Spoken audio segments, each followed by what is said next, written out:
Well, I'm so happy right now to introduce one of my favorite people on this planet. Please welcome, from Adobe, Al Mooney.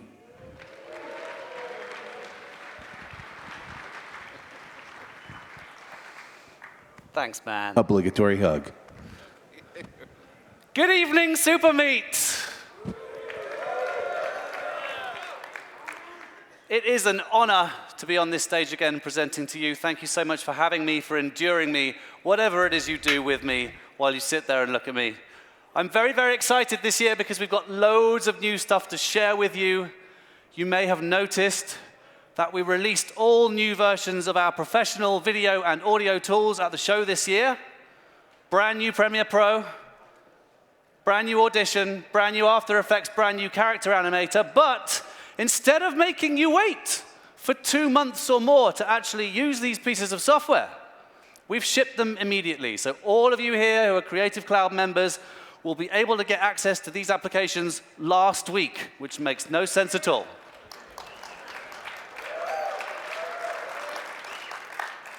This means every single feature we're going to demonstrate today, you will be able to use when you go home, and that's got to be a pretty exciting thing. 2017 is an amazing year to be working on Premiere. I mean, every year is an amazing year, of course, to be working on Premiere Pro. But 2017, you can't have failed to have noticed, we're celebrating Premiere's 25th anniversary, which I think is worth a round of applause. It's genuinely incredible and kind of humbling for me to be working on a product that has such a fantastic legacy. When Premiere 1 came out, it was capable of doing a resolution, ladies and gentlemen, of 160 by 120 pixels. And I really have no idea why we ever changed that.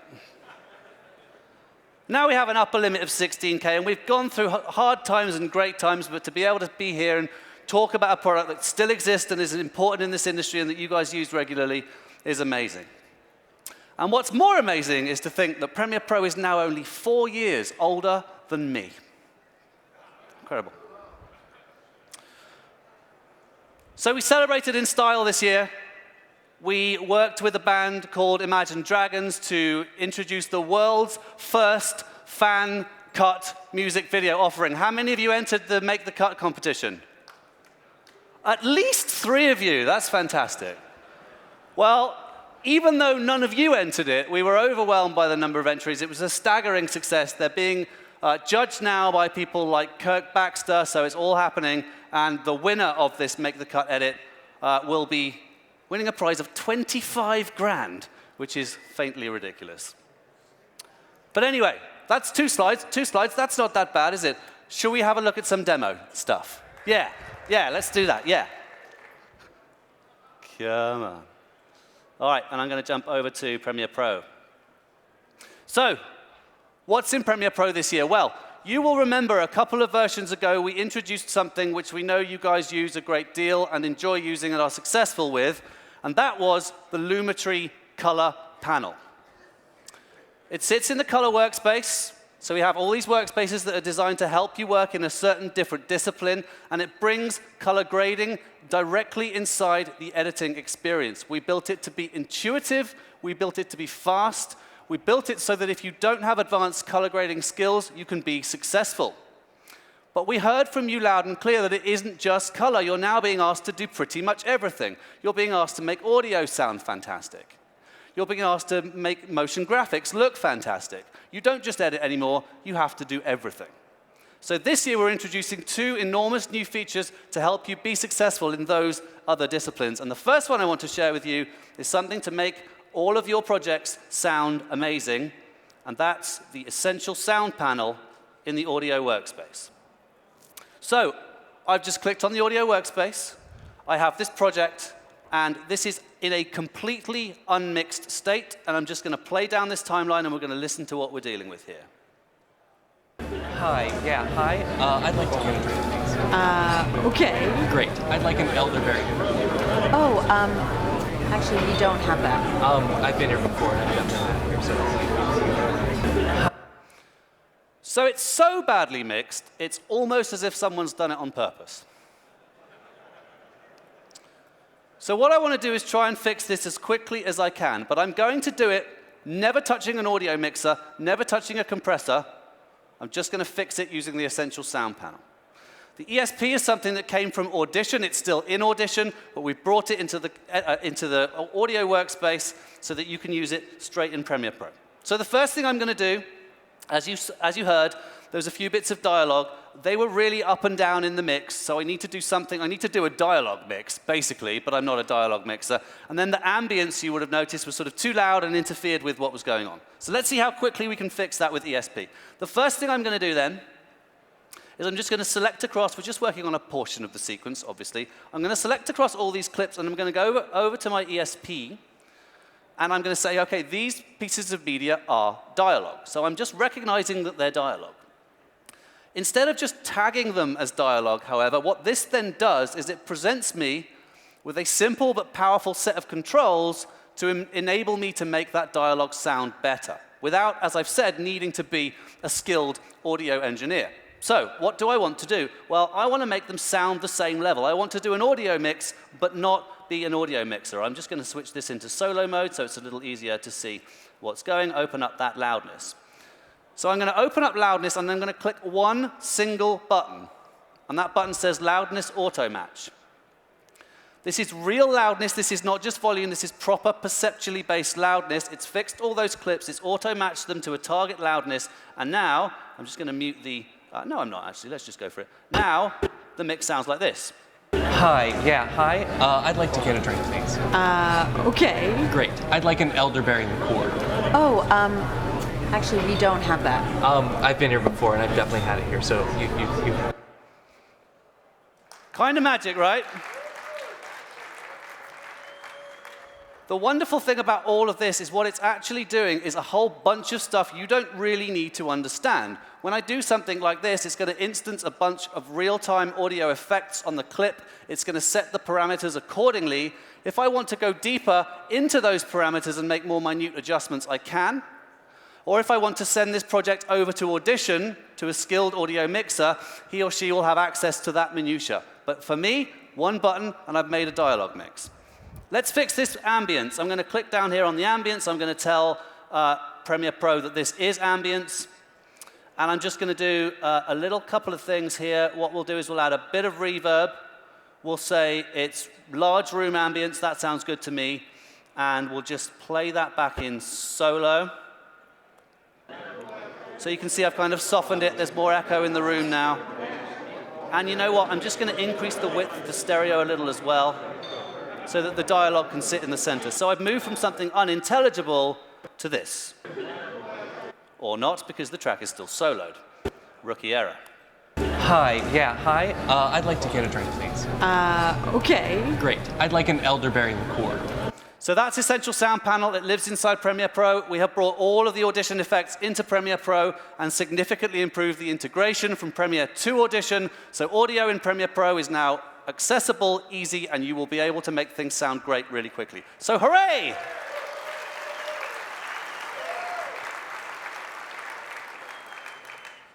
Let's jump back to our editing workspace and go ahead and do something different. I'm going to go and look at this project I've been working on, which is a project all about ghost towns. I haven't really been working on it. It's just the sort of thing you say in demos. But for the sake of today, this is a project I've been working on. In case you don't realize, we all just lie. So it's a project about ghost towns, but what I really want to do is I want to add some kind of nice title to it. I feel like it's lacking a good title. I'll just play down it while I talk. So it's kind of like interesting slow shots of empty towns. A lot of these are actually in Nevada. But like I say, I want to make a new title. I want some kind of nice graphics to get this thing started.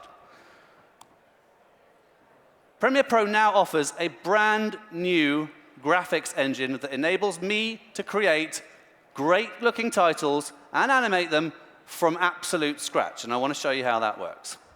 So this project is called Ghost Towns. I'm going to move my playhead to the front of the sequence there, and I'm going to show you a brand new tool. If you look in the toolbar, if you're interested, we've sort of gathered a lot of tools together now, so you'll see very much, if you guys use Photoshop or Illustrator, you're familiar with this. Group tools together to make them a little bit easier to be arranged and make this a little bit smaller. I'm just going to click on my type tool, and I'm going to click on my sky, and I'm going to get a green rectangle to the right-hand side, which is exactly what I wanted. Let's just go in here, and there you go. I've got my little text box, and I'm going to type. You know what? We're going to undo that because that's not what I want. So we're going to click here. The green rectangle went away. Good. And I'm going to type ghost towns. Good.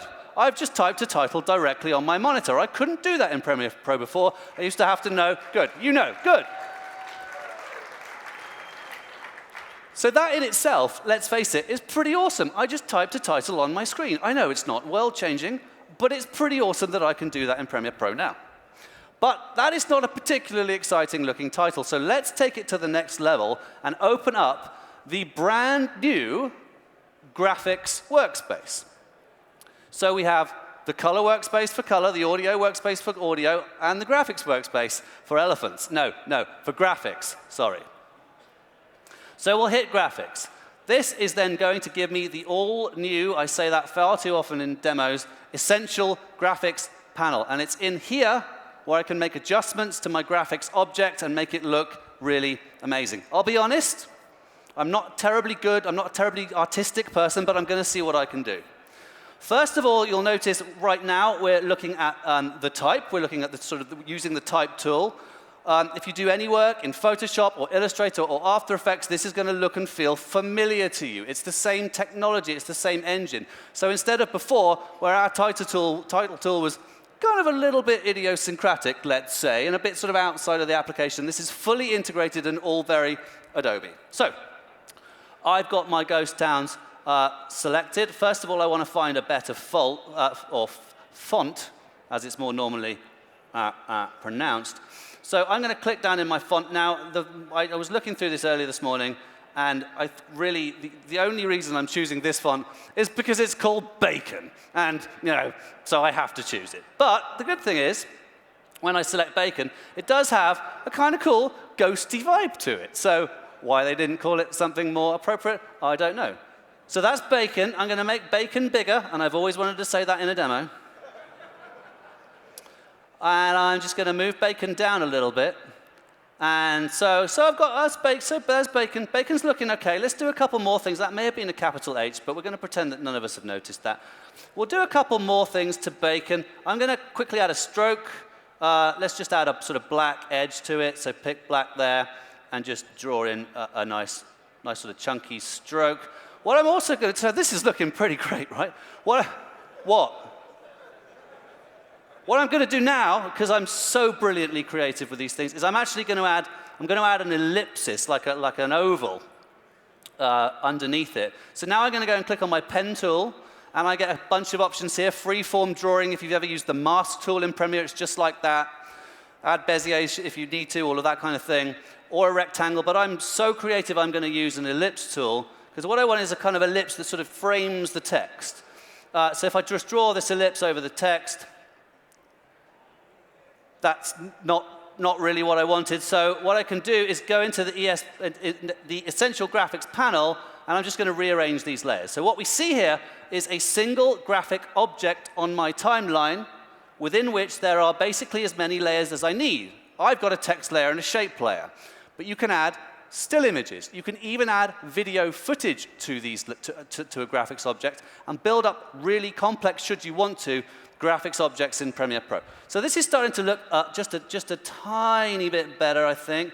Let's just go select that oval, and maybe we'll just make it have like some kind of a drop shadow there. And what do you think? No, it's rubbish. Okay.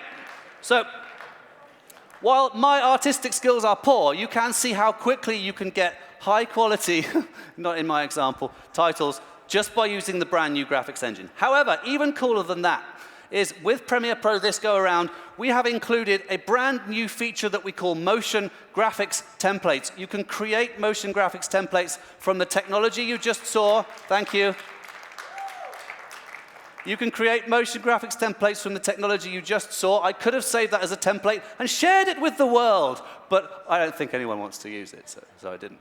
But you can also make motion graphics templates elsewhere in After Effects, which we'll get to. But just real quick, I'll show you a couple. I'm going to go ahead and choose titles.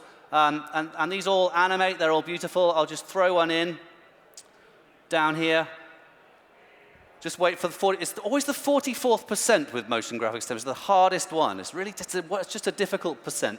And I'll play that back. So a simple animated title, just like before with mine. I click it. I have full access to all of the parameters, so I can just pick my text tool up and type, if it's going to let me, type ghost towns, and I could change the episode. So we're including about 50 motion graphics templates that are free for you to use. They're beautiful, and you have full access to all their parameters, so you can start with a template and really, really customize to make something that looks fantastic.